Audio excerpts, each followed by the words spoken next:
Bonjour à tous, les passes contraception font une nouvelle fois parler d'eux. On voit ça avec Julie. Bonjour Julie. Bonjour Bérangère. Les passes contraception mis en place par Ségolène Royal dans sa région du Poitou-Charentes seront finalement distribués aux médecins généralistes. La présidente du conseil régional avait d'abord souhaité que ces chèques soient remis aux adolescentes par les infirmières scolaires au sein même des lycées, un projet auquel s'était opposé Luc Châtel, le ministre de l'Éducation nationale, en novembre dernier.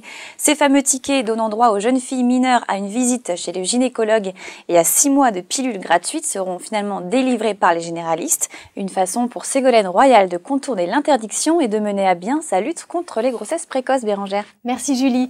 Quoi de neuf cette semaine chez nos amis les stars? Tout de suite les derniers Scoop People de Marianne. Bonjour Marianne. Bonjour Bérangère, bonjour à tous. Entre toutes les petites news croustillantes, on a un gros Scoop People.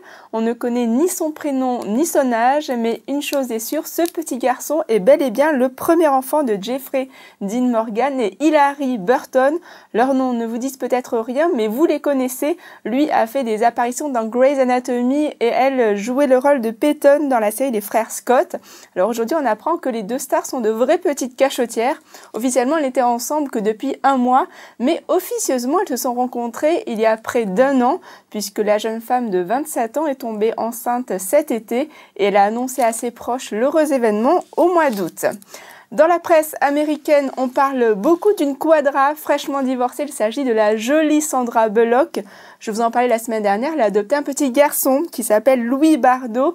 Mais tout ne se passe pas comme prévu. Est-ce que vous savez pourquoi? Je sais pas, c'est pas sa mère biologique qui réclame l'enfant? Oui, c'est une éventualité parce qu'en fait, la jeune femme a choisi d'adopter l'enfant en couple, donc avec son mari à l'époque.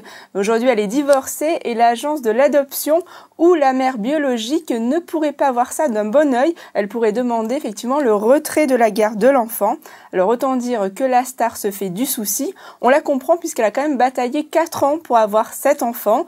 Mais on a un petit remède anti-coup de blues pour Sandra Bullock puisqu'en effet, dans un récent sondage, on apprend que la jolie maman célibataire est la plus, Bérangère, La plus sexy. Exactement, elle a quand même coiffé au poteau Kate Winslet, Reese Witherspoon et Pamela Anderson. Et pour toutes celles et ceux qui croient en l'amour, le vrai, celui qui dure toujours, vous avez raison, la preuve. Heidi Klum et Seal ont renouvelé dimanche dernier leur vœu de mariage au Nouveau-Mexique. Devant 70 personnes, ils se sont rappelés qu'ils ont dit oui il y a 5 ans et ça leur a plutôt bien réussi puisque depuis ils ont eu 3 enfants. Avant de se quitter, une dernière petite news 100% française. Ça y est, on a le nom de la remplaçante de Claire Barsac, la présentatrice du JT d'M6. Eh bien, ça sera Céline Bosquet qui prendra le relais pendant son congé maternité et son premier JT est prévu pour le 15 juillet prochain. Merci beaucoup Marianne. C'est la fin de ce JT. On vous souhaite un excellent week-end à tous et à toutes. À lundi.